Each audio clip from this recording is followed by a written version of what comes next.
Tonight, from Tatooine, Viva Mos Eisley!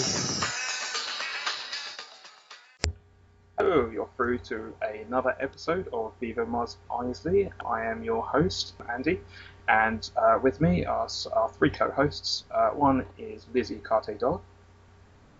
Laheating, hello. One is Darth Robin. And Hello. we have Dario with us as well. Hi. Okay, so what we're going to be doing today is we're just going to be watching the final Ahsoka arc.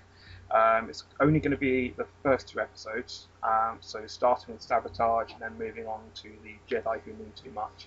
And we're just going to be going through commentating on it, giving our opinions, thoughts, all that kind of good stuff. So that's what we're going to be doing. And since it's only the first two episodes, you don't have to have your tissues ready just yet. Exactly. Oi. Oi. I think ahead. Oh my gosh, I just got a Dulce Dauphine card! Sorry, I'm playing Star Wars Force Collection. I just got Dulce Dauphine. I can't believe it. Great news. I'm glad you said that. You're always so excited, Lizzie. I just got Dulce Dauphine. I'm so happy. Yeah. Who was that? Dulce Dauphine? Dauphine.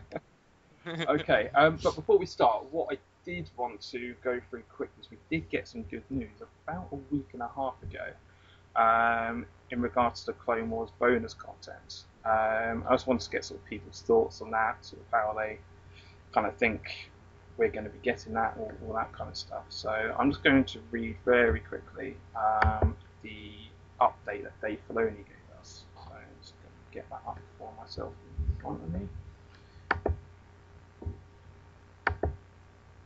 Help if my internet actually loaded up. I'm not sure I actually remember this one. I could talk about Nemoidians. Yeah, go ahead. Sorry. Alright, what do you want me to You talk can about? talk about your card that you just got. Okay, well, this might almost be a good plug for it because I'm surprised at the number of people who do not know about this game. It's a mobile game for Android and iOS devices. It's called Star Wars Force Collection. It's basically a card game, but the thing is, it's basically Pokemon cards with Star Wars characters. It's so fun. I cannot emphasize that enough. It's free to download. It's not terribly huge, but it's absolutely addicting. I mean, everybody I've spoken to that I've gotten to play it has said the same thing. It is so addicting. It is, but you know what I don't like? What? The video resolution is not that good. That's what I don't like.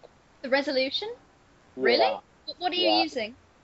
I mean, I got the same game on my iPad, but when they show little clips or Star Wars movies, it looks crappy. It looks bad. I don't Really? like it. It looks fine on my one. Well, I use it on my iPad. Hey, are you using an iPod? iPad. The Or big an one. iPad?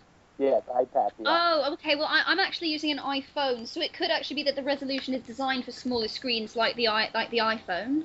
Exactly. Maybe that's the case. But I mean, yeah. Other than that, that's such a small detail. I mean, the gameplay is really fantastic, and honestly, I mean, it's not like one of those games where it's absolutely impossible to get something that you want. It's actually very easy to keep drawing cards until you get the ones that you want. I mean, I've already got 4 Nemoidians on my team now and a Duros, Nice. so. Okay, I've got the little thing up in front of me, so I'm just going to read that out. Okay, so yeah, what Dave Filoni said, he said, Star Wars fans, I have some exciting news. We have wrapped production on all the remaining Star Wars and Clone Wars episodes. And while that might be sad news in one way, it's good news in another. It means that you'll finally get to see them. When exactly is a detail I cannot share. I can confirm that in early 2014 you will be watching the final episodes of the Clone Wars, including one of Master Yoda's most challenging missions. So get ready. We've got Clone Wars and Rebels coming to you in 2014. Animated Star Wars is alive and well. Trust in the Force, my friends. So that's basically what he says. I mean, what are your thoughts on that? Are you excited that we're finally getting these episodes, and that we actually have a time frame? Yeah. Yeah. Yeah. But you know what? I just hope when they say they're gonna finish the whole thing, they really finish the whole thing, not just some episodes. I mean, they gotta let the fans be satisfied. That's it. Well, what they've said is that they are finishing the episodes they were already working on. But earlier I was hearing Filoni said he had an arc that he was gonna just put the arc there when he felt time the series was ready to end, and it would wrap up the whole series.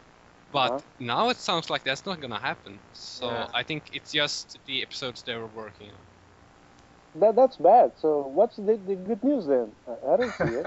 Well, the good news is that we're getting it Yeah, soon. is that we're actually getting 2014. the episodes from season 6 that were going. Yeah, definitely. I mean, compare that to other programs, other shows that have been suddenly and brutally cancelled in the past. Things like Firefly, or I mean, I'm not a fan of it, but I've heard there was a Green Lantern animated series that became very popular.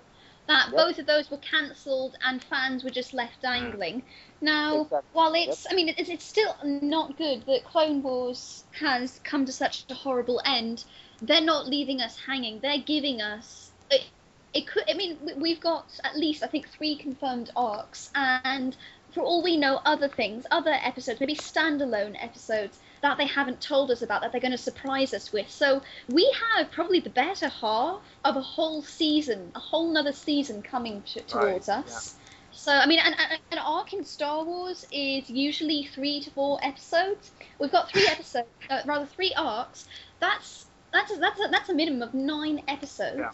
That's almost half a season coming to us. And so, I mean, again, I think I only just started to think of it like this. I think after a recent Voice of the Public podcast that I was on, but we're very lucky that we're getting that. We're not going to be left dangling, and we're going to be satisfied to some degree. I mean, it's now, for me, it's heartbreaking to think that, Clone Wars is completely, it's done, and when we're probably expecting at least 1, if not 3 more complete seasons. I mean, I had read rumors, and even, I mean, there might have even been confirmations that we were going to have 3 new seasons before Disney ended up taking over. But yeah, I think that was planned. I don't think they were all in production, but it was definitely planned to roughly around 2 to 3 seasons. And we could have had Rune. We could have had Rune Hakos in one of those seasons. That's it. We would probably have gotten a lot more Separatist stuff, I think. Yeah. At least we're getting Star Wars Rebels, which I'm really excited for. But there aren't any Separatists. Yeah, that doesn't interest Lizzi. Well, it just get me quite as excited as the Clone Wars did. I mean, for the longest time, I would actually wake up each Saturday in a bit of a panic because there had been a new Clone Wars episode, and I would rush to Wikipedia.com and check if Lot Dog was still alive. I'm not even joking about this.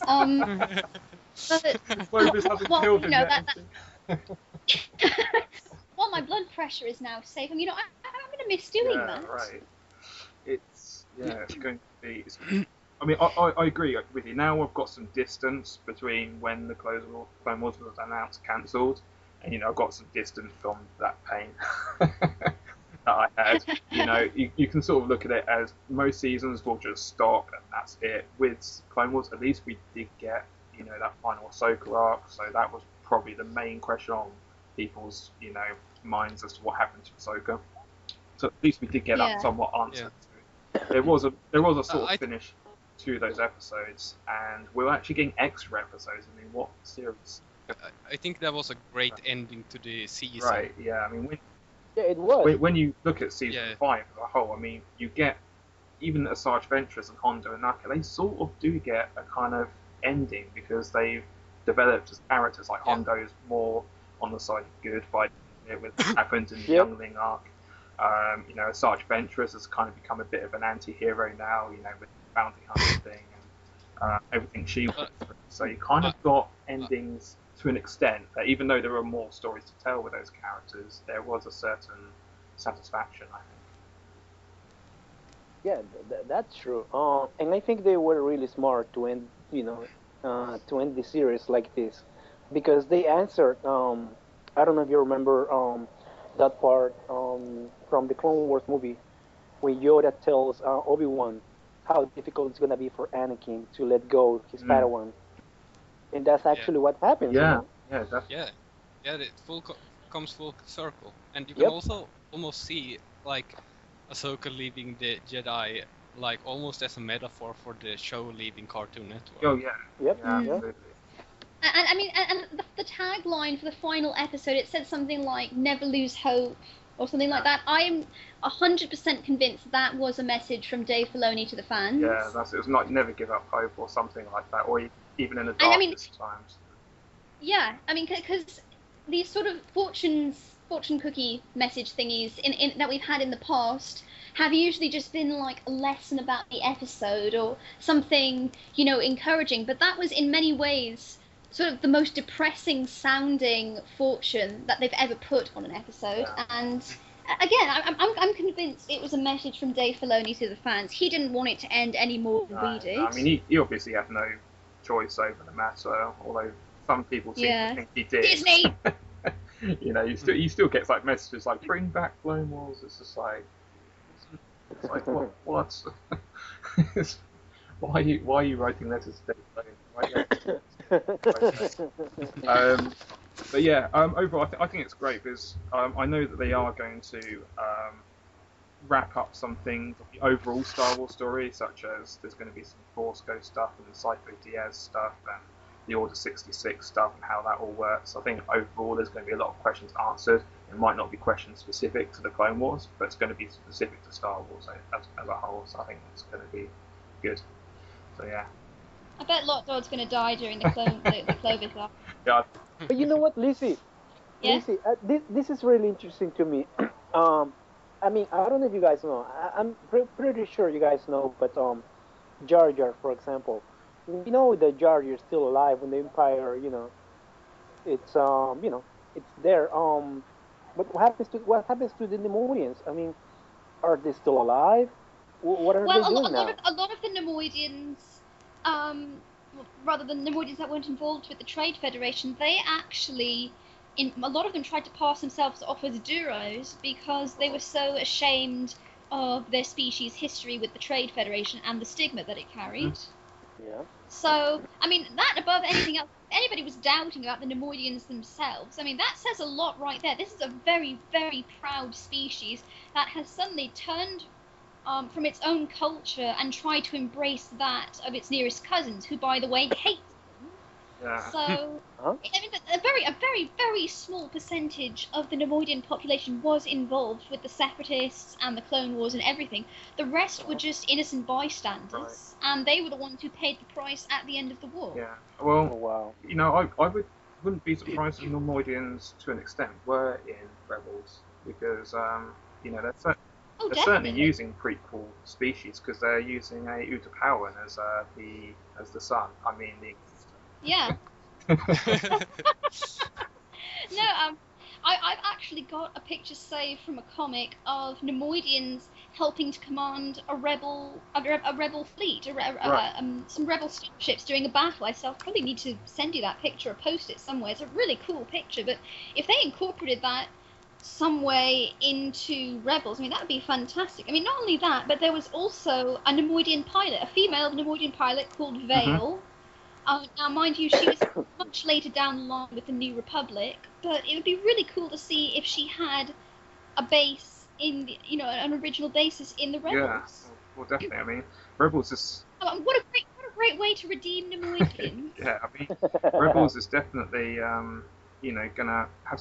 It's very Ralph McCoy in the original trilogy, but at the same time, they're definitely going to be going with some very Clone Wars looking character design. And the Inquisitor is a great example of that. So, I think there's going to be a lot of Clone Wars stuff in Rebels, personally. So that will make a lot of people happy, I think, and maybe some people not happy, but we don't care about them. It's about Clone Wars.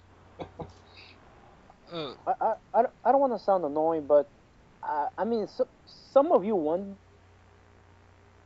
What's that? Sorry. Hello? Have we Dario? lost Dario? No, think he's we have- still on.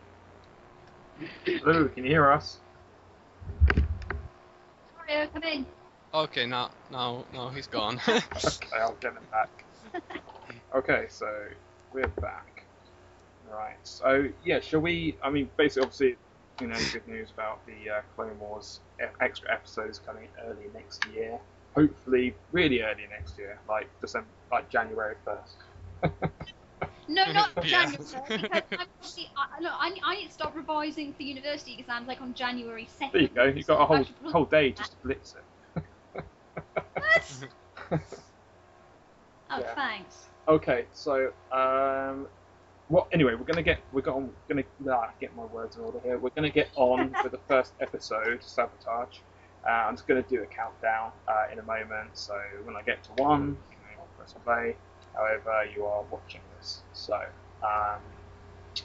the little message at the beginning of Sabotage is sometimes even the smallest doubt can shape the greatest belief. Okay, so 5, 4, 3, 2, 1, and go.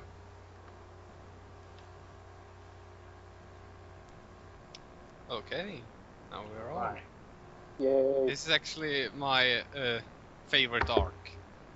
This first episode is a bit weak, but the rest. No, the rest yeah, is great. Kate and Amori, I totally forgot about this. Oh my god. I was watching this episode earlier, and I was watching this scene. I was like, "Oh, they're on Kate and Amoria. Lizzie's on the podcast. Okay, That's going to be interesting." How did I forget about this? I mean, Oh my gosh. I'm just gonna absolutely ignore like all the shits and everything. I'm just gonna be absolutely just fangasming over the backgrounds here. They are absolutely spectacular. There Well, are I gotta- actually people who has theorized that Kate and Moidia will be in the Clovis arc too. Yeah, that's Because why I'm. you know well, those okay. natural bridges. Someone saw those like in the background of one of the shots where Oh my Commander God. Thorn is. mm-hmm. So we might get another Kate and Moidia. I mean, this whole opening episode. sequence. I mean, seriously, these backgrounds are so beautiful. I mean, That's true. the cities, the bridges, the golden. It's amazing. Lizzie, I gotta agree with you. That's those moments. Those are the best moments of the episode. Oh, absolutely. I mean, I wish they'd It done is more. so beautiful. It is really beautiful. I like it a lot. I can't get enough of that. Those moments. No, I've got to mention it. This is the first time chronologically we see the Jedi Interceptor. First time we saw Oh, it. it's- So I love these ships. I think. Forget the intercept. Look at Lemoidia. Oh yeah. Yeah. No, I love the visuals. The case of Void here is great. Yeah. Oh my gosh, it's so beautiful. I mean, they missed such an amazing opportunity with this. They could have brought out so many Nemoidians. They could have introduced Rune Hako. They could have done everything with this. Definitely. The upside down kind of sort of aspect of Kate and Amoidia. I don't know if any of you lot have watched Avatar: The Last Airbender, but there's an air temple that's like upside down kind of thing. It reminds me a lot of that as well. So. Yep. I hope they didn't kill many. I hope they didn't kill any Nemoidians. There needs to be like a disclaimer at the beginning of this episode. No Nemoidians were harmed in the making of this episode. I like how when you think about it, contrary to like all of the films, not a single Nemoidian has died in the Clone Wars. that is true. I'm just wondering what happened to Clovis. Do you think Clovis is kind of like arrested in Cato Nemoria? Sorry, say again, say louder. Clovis. Oh, Clovis. What about Yeah. him? I don't know. I was wondering, is he still there in Cato Nemoria? I'd like to think he's in the basement of Lot Dod's palace being brutally tortured each time. And that I'm the one doing it.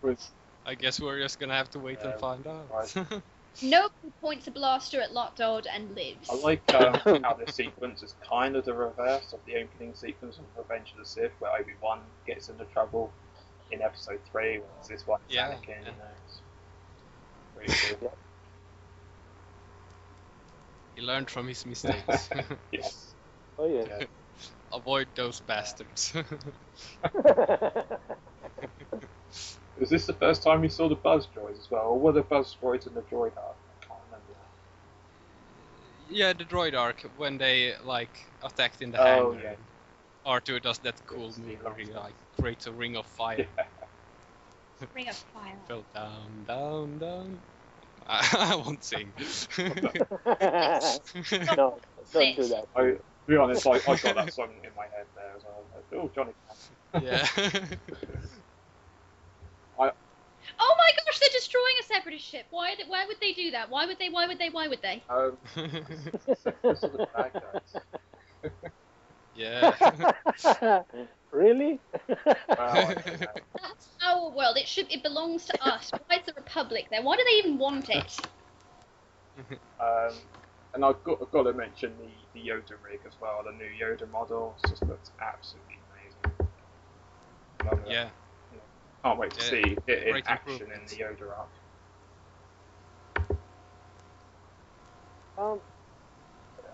There's something that I don't understand. I know it has to do nothing with this episode, but I mean, we have the Trade Federation, being on the Senate, and at the same time, we have, this huge battle with, with the Jedi's. I mean, how is this happening? I mean, how are they allowed to be at the same time? I don't understand that.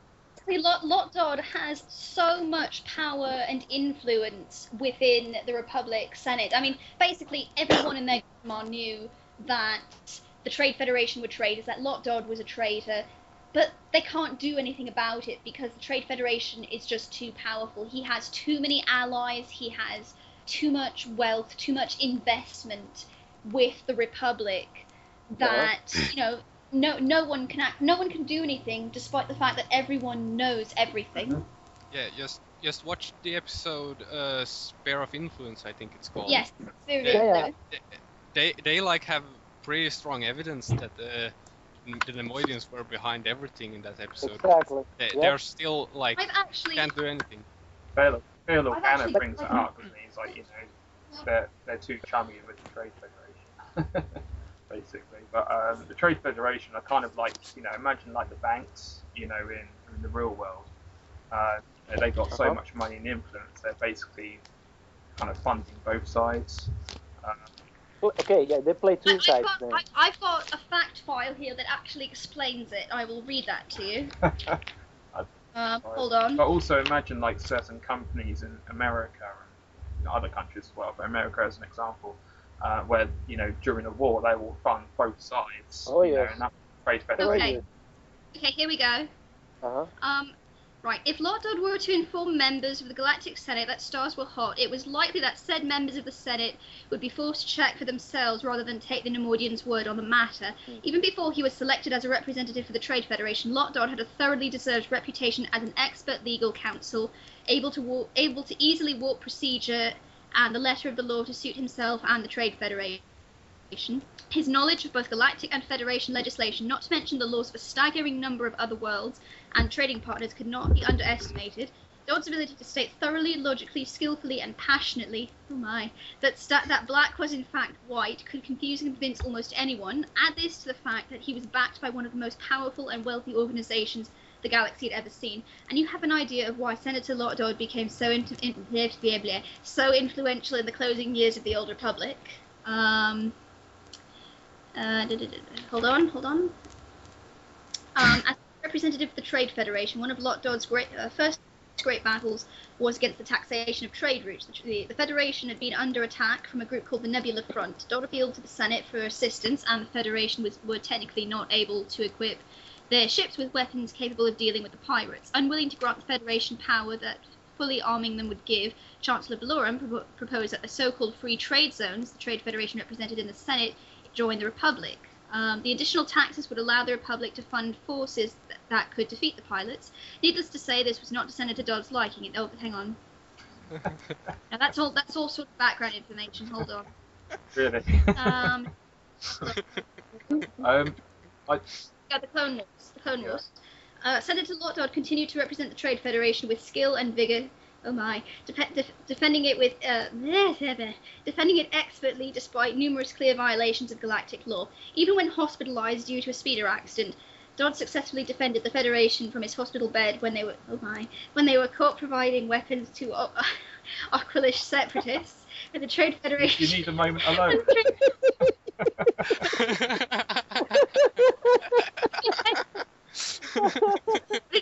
I said, do you need a moment alone? You're sounding like you're getting a bit stuck. Even the Trade Federation in its lot with the Confederacy, when their droid armies openly went to war with the Republic, Lott Dodd continued in the Senate. Even as he plotted with the separatist hierarchy in private, Lott Dodd argued that the Trade Federation resources had been stolen or otherwise illegally co-opted by the CIS. Can't read today, and that the Federation was a victim and not an aggressor. It is testament to his skill and influence that he was openly believed and supported. Syndraulic! It is. So does no one care about Lott Dodd here? Not when Syndraulic. Not when Syndraulic is on the screen. He's I awesome. care about Syndraulic, Lott Dodd. The what I did want to mention here is you can really see that people are starting to blame war on the Jedi. Oh, definitely, which is, yeah. Very going to really play into Revenge of the Sith when Palpatine. Oh, Ethorians! I know someone who's going to like that. When Palpatine, obviously blames everything on the Jedi, when and why why people actually accept it. So that was actually always a thing I had a bit of a time getting my head around, why people just openly accept that the Jedi were bloody bad guy. With the Clone Wars kind of expanded I think that that was quite a lot. It's you can definitely see how that works. Yeah, I think that was a good team to bring Yeah, up. oh yeah, definitely. What do you think about Lessa here? She actually, being actually at that kind of demonstration, even bringing herself forward, when she obviously was the one who infected Jakar with those nanodroids. Does anyone have any reasons or any ideas why she would do that? Because obviously she's guilty to an extent here. If I were her, I would be getting off planet as quickly as I could. So, does anyone have any ideas why she would do that? Well, I don't know. It could just go back to that whole. I don't know. I mean, I actually enjoy watching like a lot of crime programs and the like, and a lot of times, if someone has committed something incredibly heinous, they will actually return to the scene of the crime or rather make themselves known. It's almost like they know they're going to be considered a suspect, so if they make themselves known ahead of time, are able to give either an alibi or some information that might sort of contradict anything that would put them in the spotlight, then that would work to their advantage. So I would think that if she went on the run immediately after her husband was involved with something, that would send a lot of sort of messages towards any sort of investigation that maybe she had something to do with it. I mean, it was not going to be known. It was not going to be unknown for long that she was married. They were going to find out eventually. So again, by going right to the front, by coming forward and saying that was her husband, that there may be something there, but basically making herself known, but sort of directing the spotlight away from her. I don't know. It sounds logical to me that you would do that. Whether it's the right thing. I'm with Lizzie. It's also possible that it was instructions left by Barra Sophie, who is obviously the mastermind behind this plot, and it could have been instructions left by her, so she would know that, and she obviously told her, which is revealed later on, to contact Ahsoka if she was ever caught, and then obviously she's going to blame Ahsoka because I think Barra Sophie wants the Jedi to be blamed for this crime rather than Letta. And obviously she's going to kill Letta to make sure that happens, because most of the evidence surrounding Ahsoka is extremely circumstantial. But if she's caught in the act like she was, attempting to force strangle Letter, then that puts her in a very bad light. But what doesn't make sense to me why she goes to the trouble of freeing her from prison. Well, because it makes Ahsoka look even more guilty, because obviously Ahsoka keeps on putting Ahsoka in some very compromising situations with dead clones and all that kind of stuff. So the clones also turn on Ahsoka, so it's making Ahsoka just look more and more guilty. Oh, hey, what? Just one question. With all this happening, I don't understand why Luminara and Dooley is not sensing, something is going wrong with, with I think Varys. that's what the Yoda arc is going to get into, where with the Shroud of the Dark Side, and how it's basically clouding the Jedi's visions. Obviously, Luminara isn't at the Jedi Temple; she's fighting off in the Clone Wars somewhere. That does sometimes happen. Anakin wasn't always with Ahsoka on every single mission, so it's not something out. I mean, if she's on the other side of the galaxy, she probably won't sense it because she is too preoccupied with her mission and so on. That's true. And without the Shroud of the Dark Side, she probably would have sensed something, but because that's in there, it says in episode 2 their ability to sense these things has been diminished. So. But, true. And what about, episode 3? Why do we have to see Varys fighting with That's a bit dark Jedi? that they're actually showing a body part. Exactly. Everything's a bit dark in this show. But Lizzie mentioned. I was actually. Go ahead, Robin. Go. Oh, okay. I was actually pretty surprised that they had the droid arc like in the middle of season 5 because I thought they were like beyond that at this point. It was a bit more childish than what we usually get at this point in the show. Fun episodes, although I didn't find it that fun. Not one of my. Although I did like Gregor. Gregor is my favourite clone type, so I did like that.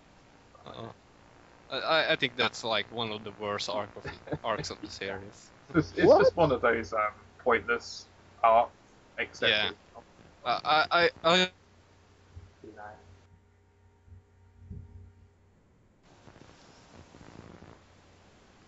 Hello? Oh my god. We have problems again. Hello, I can hear you. You can hear me? Hello. Is everyone there? Dario? What? I'm here. Okay, cool. Okay.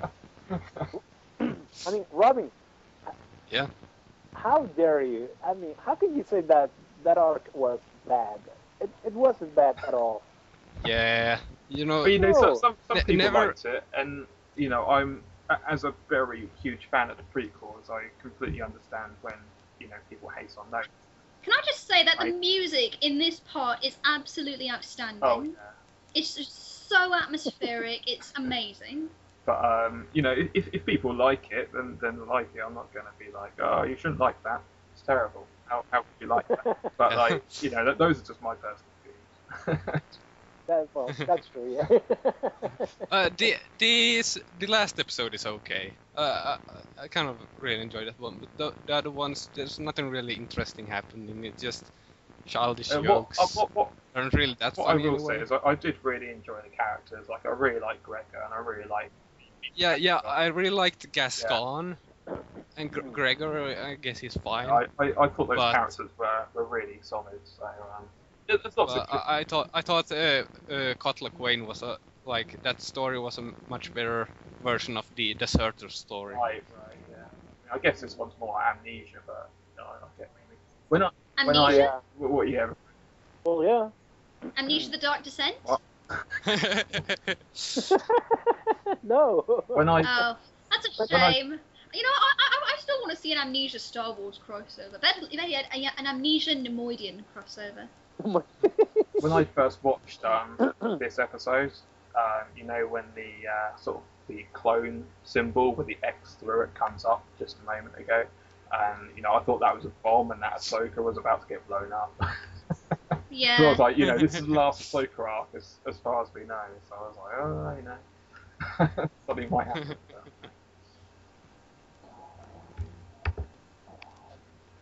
Oh yeah, what I was gonna say is going back to what Lizzie was saying a little bit earlier about sort of crime type, shows.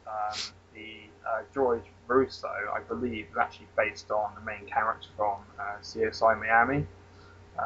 So yeah, I can't remember his name. I think his name's Horatio something in CSI Miami. I was hearing that too, but I haven't seen the show, so I don't know. used to Me watch neither. it. He always kind of puts down his sunglasses. He wears sunglasses all the time to go to Miami. He keeps on flicking them up and down in the show, so that's why Russo in this episode keeps on doing that with his like little visor. Was that a good show, I liked Andy? it, yeah. I quite like sort of crime shows and things like that. So yeah, pretty much. I think George Lucas really liked it, so that's why they've got it in here. Hey guys, I don't wanna be annoying, but I wanna ask. Too late. the No, same- joking. Thank you, Lucy. I'm just joking. We love you. Nah, I know. I'm just wondering, how can we see Barry's fighting in episode 3, and in this episode she's going to the dark side? I don't know. I don't think you do see her in episode 3. I think you see her in the episode 3 comic, but Well, she's there, right?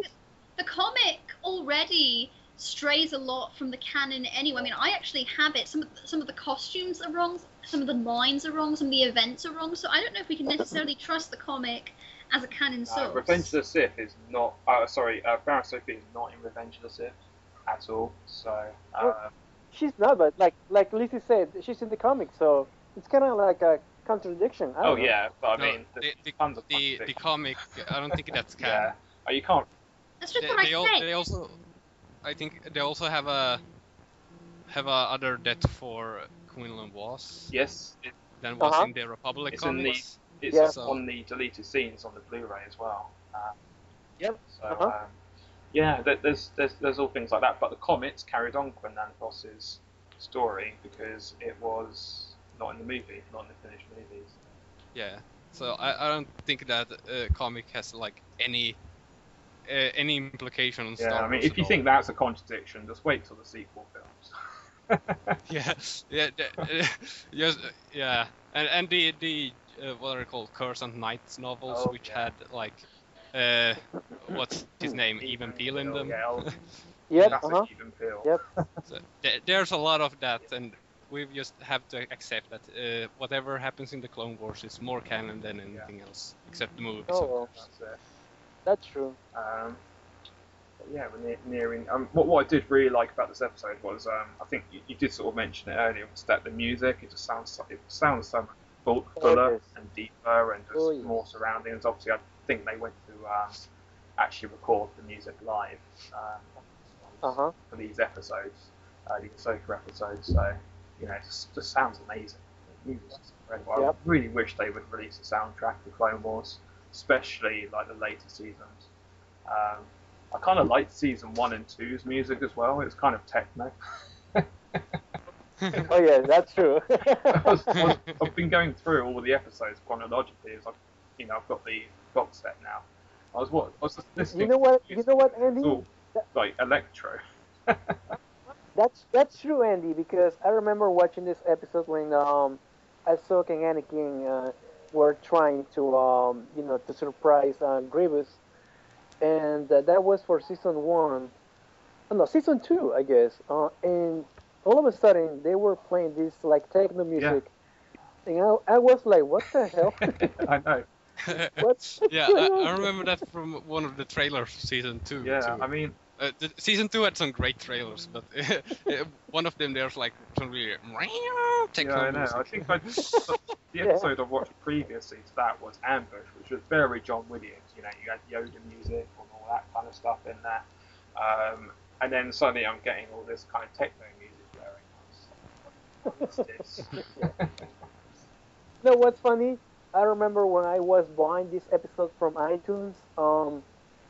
I swear, I thought there was some kind of problem with the downloading. Cause I mean, it's not right to hear this, techno music in a Star Wars episode. Yeah. Well, I kind of liked it because I thought think, Clone Wars is obviously as canon as the movies, But the Clone Wars, Which episode was this? the one that I'm thinking of, I mean, it was throughout sort of season 1 and 2, but the episode I'm thinking of is Duel of the Droids.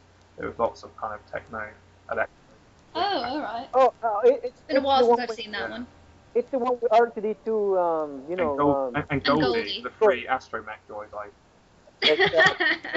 That's a really good episode. It is, yeah, it is. Oh, yeah. But I kind of sort of see Clone Wars in a way existing. Is that the one where they're falling? What's that? Is that the droid episode? Is that the one where they fall? They fall. Oh, what off the?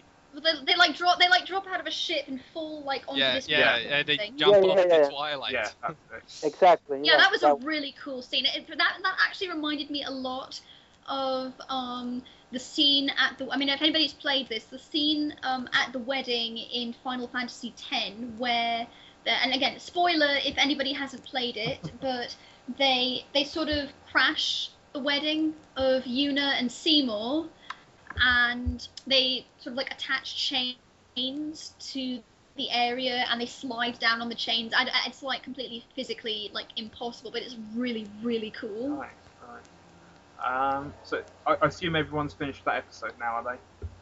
Yeah. Yeah. Cool. I mean, that episode for me was more like the exposition episode for what's really going to happen in the next 3 episodes. So there wasn't really anything interesting happening. Yeah, it's more just kind of, what, as I say, the backstory, really. Yeah, just to introduce the story. Yeah. Okay, so we're going to start the Jedi Who Knew Too Much next.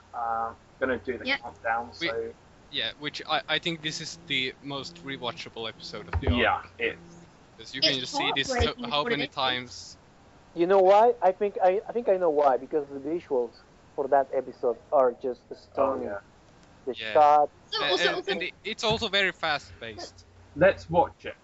Also, there's a cameo of the Separatists. Yes, but we'll talk about it while we're watching it. Otherwise, we're gonna pull our walls. Okay, so is everyone ready?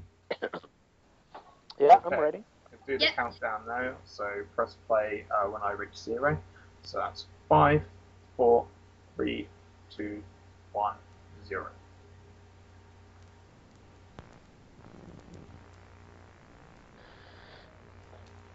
Okay. I just can't get enough of that episode. It's really good. And of course, the little message is courage begins by trusting oneself. This episode, which is very, was obviously what Ahsoka ends up doing.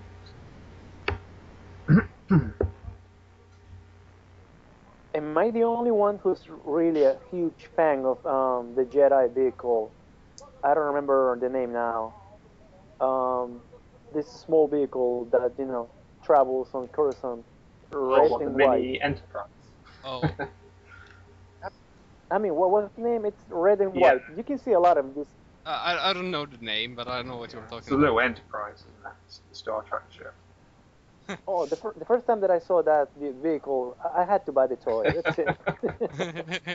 It's a really nice vehicle. I really like the John Williams music cue that you can hear at the moment. Oh yeah. Love it. I mean, and what's happening in this funeral? It's not supposed to be like all Jedi are like burned in fire or something. I kind of imagine they're being cremated. It's like when you go to a funeral when someone's being cremated, they kind of you sort of see their coffin kind of going off. I think they're just sealing the graves with that laser. Yeah, I think they do get cremated. I don't think they're doing. Okay. No, right. I don't know. I don't know. That's just my opinion. Do you think Barris was kind of regretting her actions just a moment ago when she was talking about her, her one of the Jedi that she knew? Yeah, she does look really guilty in these scenes. Exactly. Yeah. Yeah, I mean, it's funny you say that because I actually didn't see these as they came out. I watched them a bit later. I mean, honestly, I wasn't ready for the end yet, but I use Tumblr a lot, and obviously I follow a lot of Star Wars blogs. And when I went to Tumblr after this episode had aired, they pretty much just spoiled the whole arc for me. There was post after post after post saying, "Doesn't Barriss look so guilty? I bet Barriss did this." It's like, oh, it's like screw you. I have to admit, I was saying that. I was like, I bet Barriss is the guilty one. Everyone was like, no, it's too obvious. It must be someone else. It must be. And people were saying that even like at the first episode. I was like, wow, that was like great, because I was like, okay, I don't really buy it, but after I saw this episode, okay, she's definitely guilty. Yeah. But you can see a lot of Barriss expressions, facial expressions, and you can tell something is going on there. It's kind of like Fight Club, isn't it? When you watch it again and you watch Barriss in this case, you're sort of seeing all these different, kind of sides to what's actually going on with her. Kind of like Tyler Durden in Fight Club, obviously, when you have a different perspective on what's going on. I think you can really start to see the animosity between the. Oh my gosh, the music! Once again, the music, amazing. Yeah.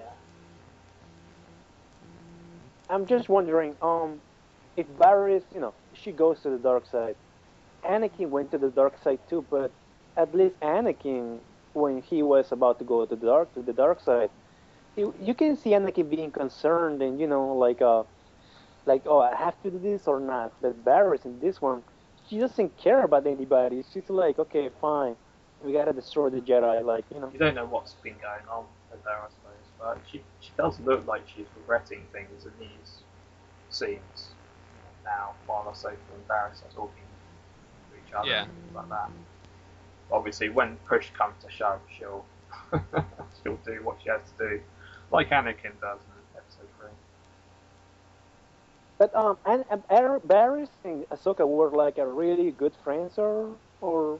Yeah, well, I think they are, because if you remember those Geonosis episodes, the second battle of Geonosis. Yeah, it's kind of weird that she shows Ahsoka to set up. And Barriss actually, when you watch those episodes, she does question the Republic. In the Brain ones, the Brain Invaders, I think it's called. Yeah, I saw those episodes, and that's what I don't get. I mean, I know I understand the whole dark side thing, you become evil, blah, blah, blah, but like I'm saying, Anakin at least was showing some concern, but Barriss, she's like, okay, I don't care about Ahsoka, I don't care about anything, I just want this Jedi, Jedi Order to come to an end, and, it's kind of disturbing. Yeah, I mean, I guess she knew how Ahsoka would react, because obviously Ahsoka is very much like Anakin. She probably reacts similarly to Anakin, so I think that's why she set Ahsoka up. But yeah, it's pretty cold. Yeah, it is. Yeah, okay, I love this shot. This is like one of the most beautiful shots in the series. I like that great big huge Republic emblem there, very symbolic. You're really seeing, the Empire. This is the beginnings of the Empire right here. This is the Empire, basically. This above all else. That's another really big theme in this arc, because you see how powerful the military has become in the Republic. Exactly. Because it's Tarkin pushing everyone around. Exactly. It's really the military who has the power What you really here. see in the original trilogy is obviously the military arm of the Empire. Oh, it's just like at the airport. And, this is obviously the military arm of the Republic, and there's not a lot of difference at this point. Yeah, yeah. I love how they subtly turned it into the Empire. At the beginning of the show, the Jedi were bossing everything around, but now oh my Jedi gosh, are not that powerful. You can hear the Imperial March. You hear the Imperial March in this. Yeah, and it looks like the Death Star corridors. Exactly, yeah. You know what? I'm not embarrassed to say this, but I had a huge fangasm when I saw this, these shots of, the whole, galactic. Yeah, that's a great shot. What I like about it is all this has happened almost behind the Jedi's back, while the Jedi's been busy fighting the Clone War, the Chancellor has been turning this, the Republic into shaping it into what he wants. Yep.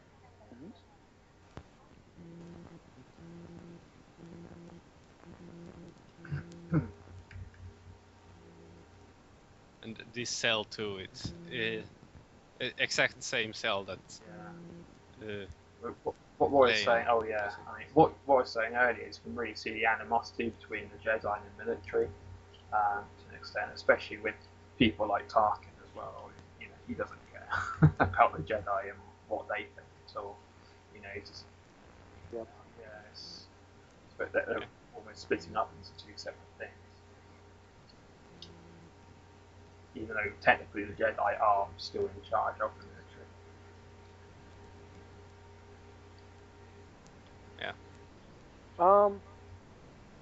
Letta, this the prisoner Letta. Why? Remember in the previous episode when Anakin and this Jedi Master, I don't remember his name, that the guy that appears in episode 3.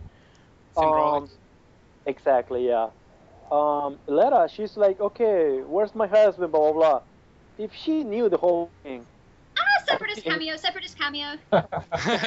Oh, the little Juno skin. Sorry, carry on.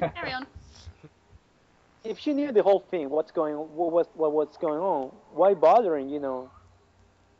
Well, I think we went through that earlier. I know, yeah, but we do that. I know, but I'm still wondering. I mean, why she bother doing all this? I mean, I know she knows the whole thing, but what? She wanted to be in prison? She wanted to die? I think these are instructions left by Barris. Barris, right? To let her to call Ahsoka when she gets caught. And so that means she doesn't have a choice. And that she'll sort things out. Obviously, Letta does kind of figure out that she's been set up now. And then obviously when she calls Ahsoka, then she... I don't think she knew she was gonna end up in prison. Look at that smug bastard. I mean, if this isn't reminiscent of the Leia interrogation between Vader, Leia in Luke, I don't you smug son of a nerd. Yeah.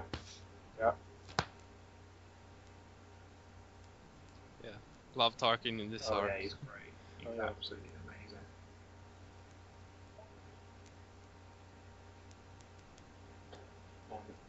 Obviously not sound recorded. Yeah, I was thinking about that. I mean, do you?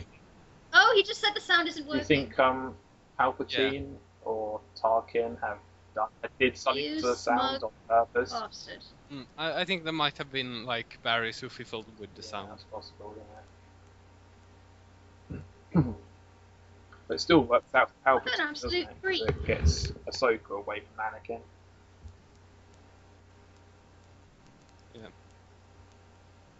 I'm sorry, but I'm one of those people who genuinely hates Tarkin. I know there are people out there who absolutely idolize him. I hate him. He's like Hitler in Star Wars form. That bit where he kind of grabs Ahsoka's chin. I dig Tarkin. He's a cool, like he's one of the coolest Imperial officers. Those of you who disagree with me, I await your flames. When Tarkin grips Ahsoka's chin there, it's just like how he does that to Leia. With Leia. Yeah. It's great. I love the foreshadowing in this episode. Yeah.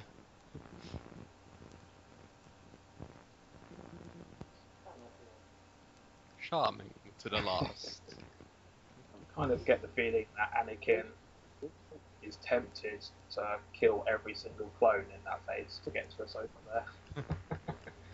It's just that good. Does anybody notice they've got similar like poles to the Magna Guards? They do, yeah. Yep.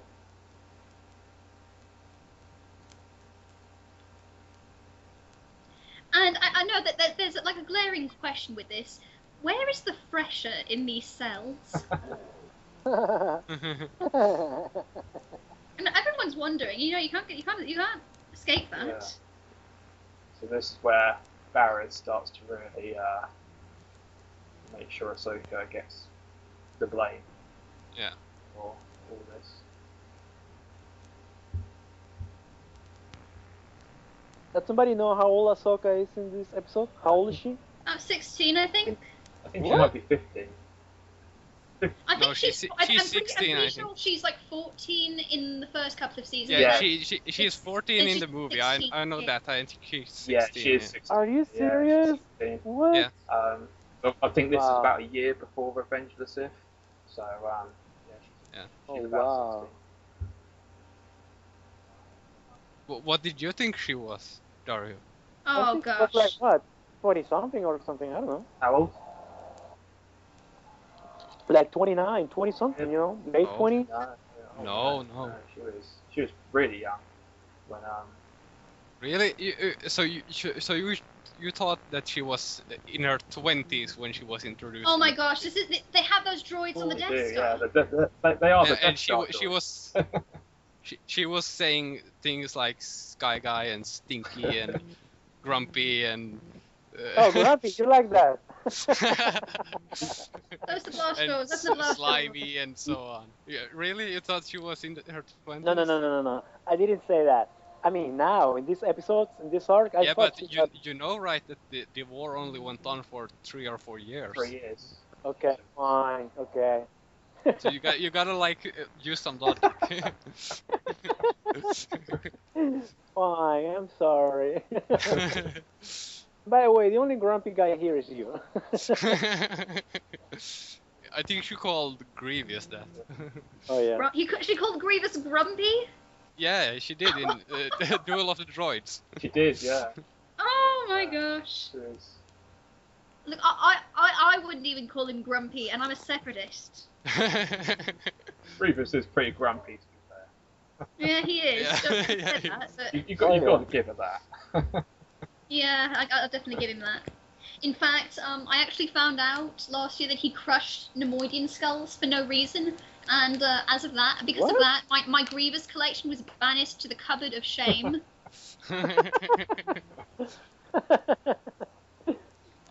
Grievous is my favorite character in the prequel. Really?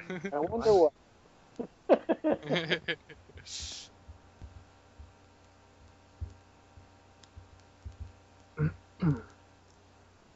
Once again, the visuals for this episode are just stunning. It's too much. yeah, great visuals. Oh yes, it's too much. I remember the first time that when I was watching this episode, I was like, "Oh my God, what is this? This is epic. It's too much." Too much nerdgasm. Oh man, yeah. That's just like a I scene was in the Death fine. Star. That's just like a scene in the Death Star Yeah. right there. Yeah. And like Lizzie said, the music, it's just beautiful. It's, oh my God, it's too much. What I really like about these scenes as well, you can almost see that they're building monuments to the bones. Oh, yeah. Like that big one right Yeah. there. Yeah. And it's almost like Palpatine is almost building the clones up in people's eyes, the public's eyes. Yeah, And they're doing the the opposite big to the Jedi. The Jedi just going down and down and down. The clones are the good guys. The Jedi are, they're kind of alright. yeah. Sort of thing. Isn't this like some kind of like a dog from Tatooine? Yeah, Yeah, that's that big yellow thing. It's a rock from Geonosis with all the fallen clones numbers written on them. No, I was wondering about the animal. The chubby animal, kind of like Yeah, a it looks dog. like the one from the that- Tusken camp, doesn't it? Yeah. Uh-huh. I'm not sure if it is or not, Yeah. but it does look very similar. I really like Ahsoka's gymnastic kind of style. Oh, yes. Oh yeah. Yeah, she's so nimble. Yeah. It's amazing. Flexible. I remember the name of the vehicle now. It's a Jedi Turbo Speeder. Oh, okay. Yeah, that just got blown Yeah. up. Don't Oh, cry, Dario. No, What was it? the vehicle, the Jedi Turbo Yeah, she Speeder. was just about to get into Ah. it. The big kind of turbo laser, It's a second Death Star turbo laser thing blew up. Those turbo lasers Yeah. can hit. Just not X-Wings. Right. Does anybody get the impression that this whole area is like a sewage treatment plant? I think it's kind of close to it. I don't think Yeah. they're on the Close to military it. base anymore. I think they are kind of going. Well, military people still produce sewage, There you go. Yeah. and there's a lot of clones there. Think about that. Oh yeah. Definitely. I really like And how what they that she deflects the stun blasts. Yeah, Yeah. that's really. I think cool. a lot of people were like, "Oh Yeah. yeah, can lightsabers deflect stun blasts?" And how we know. Uh-huh. Oh, wait, What they about can. the sound? Yeah. I guess it's easier on close range because the stun blast gets bigger. Like how I think they get bigger if you use them on range. It does seem like the clones are very willing to kill Ahsoka here in these scenes. If Anakin hadn't told them to use stuns, then they would be shooting to kill. And I've got a feeling that might be their, their coding, because obviously they've got some coding for the 66, and maybe that's kind of starting to play on. Oh, the music here is like how it sounds when they're just about to blow up the Death Star. Well, it was. Yeah. Sorry. And to make things more dramatic, it's raining. It's so beautiful.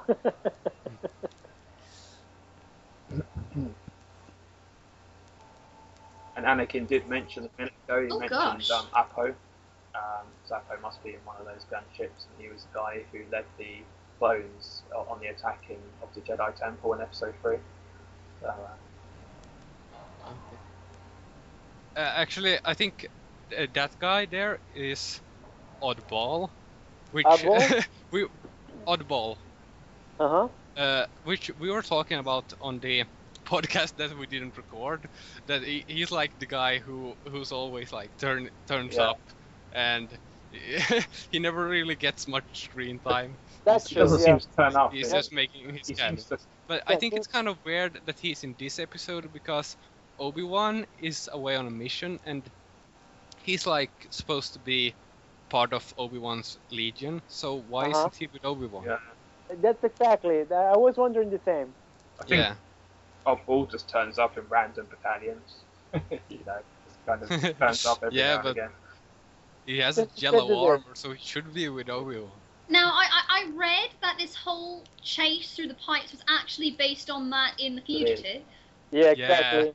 Yeah, I noticed that when I watched. Especially when she dives off. The Fugitive was one of my favorite It's probably my favorite thriller. It was. And I never really got on with it that much. I just don't think it was my kind of film. But it's a nice homage to it. Yeah, I loved it, and it's the exact same scene. You can also see, Anakin leading the clones to basically capture a Jedi. Very foreshadowing of the Jedi Purge that we're going to see in Rebels. Yeah. Anakin had a lot of lines from Darth Vader in this episode. Oh yeah, he did. Yeah, he was like, "I want her alive." He said that one thing. But once again, the whole the Fugitive vibe, it's really really cool to watch. Yeah. I made a comparison picture once this episode was. And this is the closest we're ever going to get to Star Wars 1313. Exactly. Yeah. But this is. Screw you, Disney. Thank you, Lizzie. Say it louder, please. Screw you, Disney. Thank you. That made my day. Thank you so much. This is an amazing acting scene, I think, between Anakin and Ahsoka. It's incredible. Just their performances. Indeed.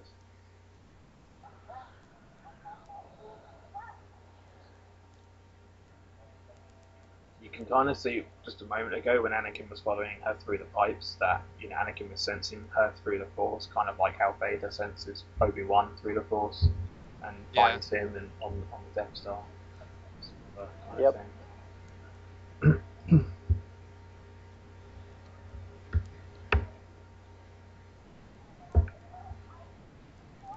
For just being 16, she's way too mature. Yeah. Well, she's been through a lot, When you go for a war, you probably do mature a lot quicker. Yeah, well, that's true. She was not mature in the Clone Wars film. I really like that visual as well. It's very reminiscent of Empire Strikes Back when Luke jumps away.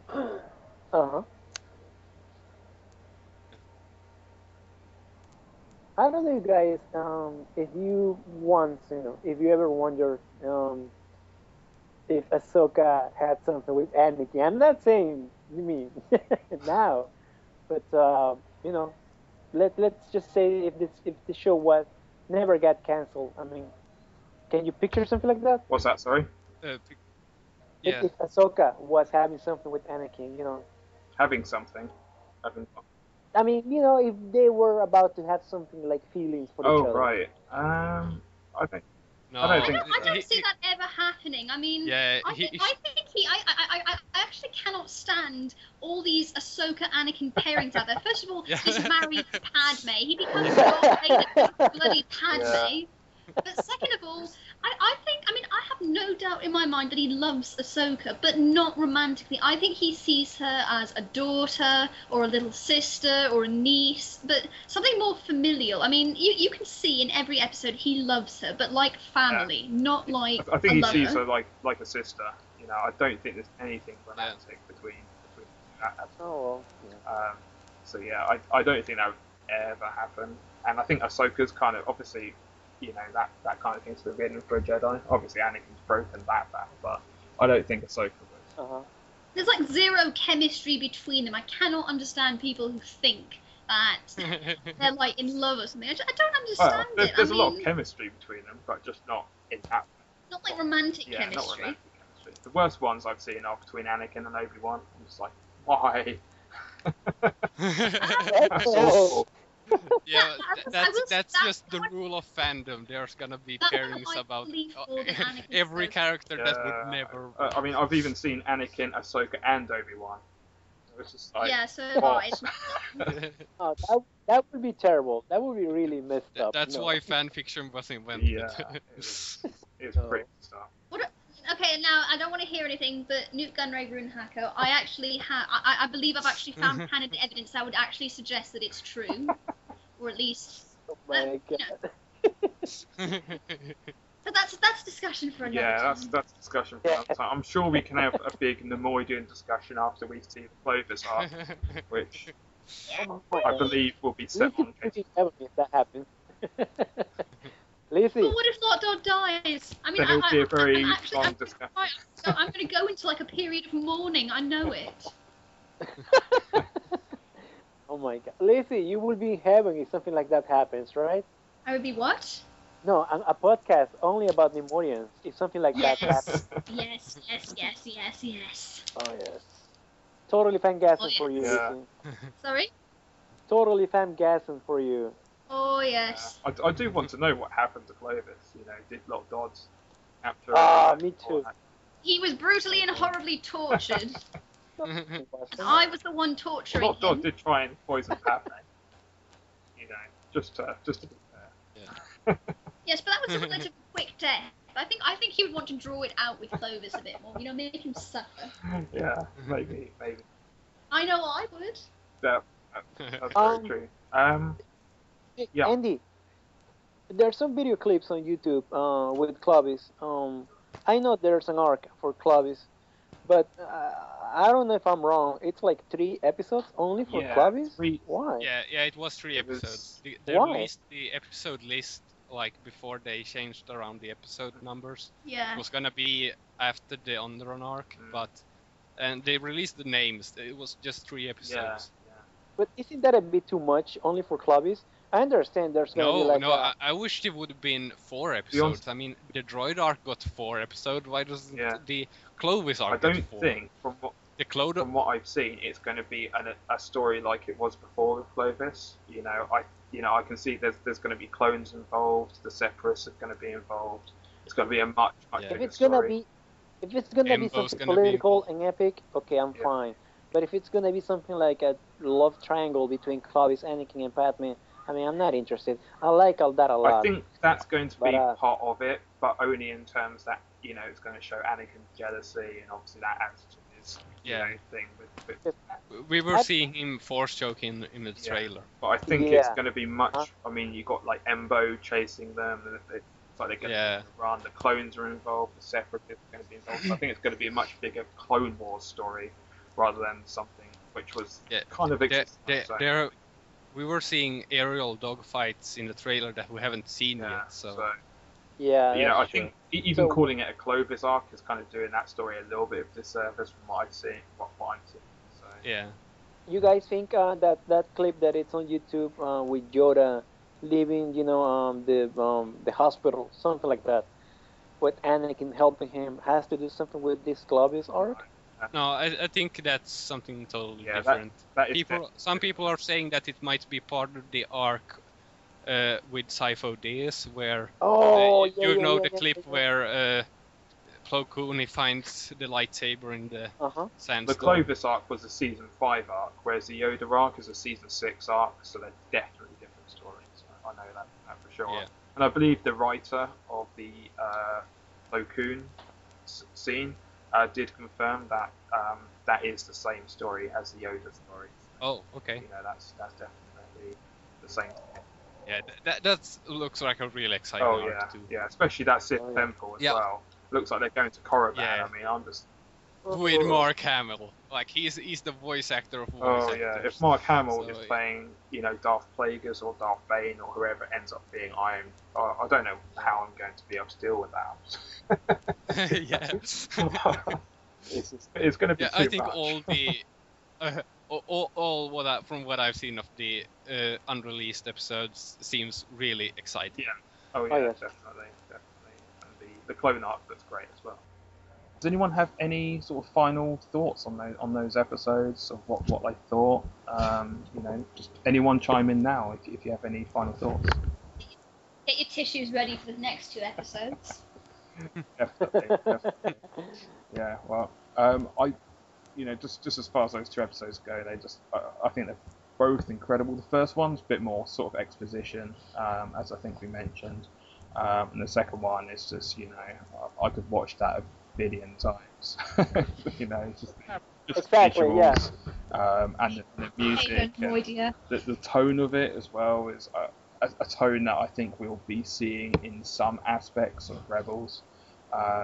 So yeah, I think it's going to be great. So yeah, what I want to do now is we're just going to sort of plug some things. If you have anything you want to plug, we'll sort of go through that. So Lizzie, do you have anything you want to sort of let people know about where to find you and all that kind of stuff? Alright, first of all is sempernemoidiana.weebly.com. That's my personal Nemoidian website. It's got some of my art, it's got my collection, Nemoidian related news, a blog, etc. So, come on by and have a look at that. Mm-hmm. I also do a lot of Star Wars art, as I mentioned. I've got a DeviantArt account. It's queerchan at deviantart.com or something similar. If you just type in queerchan on Google, you'll notice it. It's queer-chan. Yeah. Well, we'll put all this in the description. So if you're not getting Right. this, if you're not writing this down, then it'll be in the description to copy and paste. Next one is theforcebook.com, which I've mentioned before. It's basically Twitter meets Facebook meets Star Wars. Really fantastic little community. I've met some of my closest online friends. They're really fantastic. We have video chats. We've got typing chats. Wonderful little group. Come and check us out. And this is kind of a first time one. I'm hoping to get my YouTube channel up and running. I've been saying that for a while, but I want to try and get it up and running with some new stuff. I'll probably be putting some videos of Nemoidian related business, like some collection pieces and the like. So find me on YouTube at Queerchan. It's one word this time, Kwehchan. There's not much on there at the moment, but expect there to be in the hopefully near future. Good stuff. Dario, have you got anything you want to plug, or do you want to let people know how they can find you? Not in a stalkering way. Well, all what I can say is that I'm really glad we are doing these episodes. These episodes, they're really emotional, and there's a lot more to talk about. Definitely. These last episodes, and nothing. You can, whoever is interested in finding me, can find me on my Facebook page. It's kind of like a weird name. I don't know if I can spell it. It's wolf in Spanish, lobo, and collector. I'm Lobo Collector, and you can find me there. Well, it'll be in the description as well. And Darth Robin, do you have anything you want to plug? Yeah. Well, you can just go to Facebook and come like my page, Dark Robin. I have a lot of geeky posts about sci-fi and stuff. Okay, good stuff. Grumpy Come like post. my page. Okay. Grumpy And Stone. lastly, yeah, I run 2 Facebook pages by myself. One is a Star Wars Rebels page, which I update pretty regularly with all the news going on and speculation about the new animated show, and that is at SW Rebels. So if you just type in Star Wars Rebels, it should be the first one that comes up. And I also run a prequel trilogy page as well, which is Star Wars: The Prequel Trilogy. Again, I'll put all the links to these in the description. So yeah, that's pretty much it. So if you have been listening for this long and you got through to the end, thank you. And congratulations. It's an achievement to listen to our mumbling on these episodes for sure. But I think they're excellent episodes, and I can't wait to sort of really get into the next 2 where, you know, some things hit the fan. Should we say? So thanks for listening, and we will see you on the next podcast where we'll be discussing the final 2 episodes of the Ahsoka arc. Okay, bye.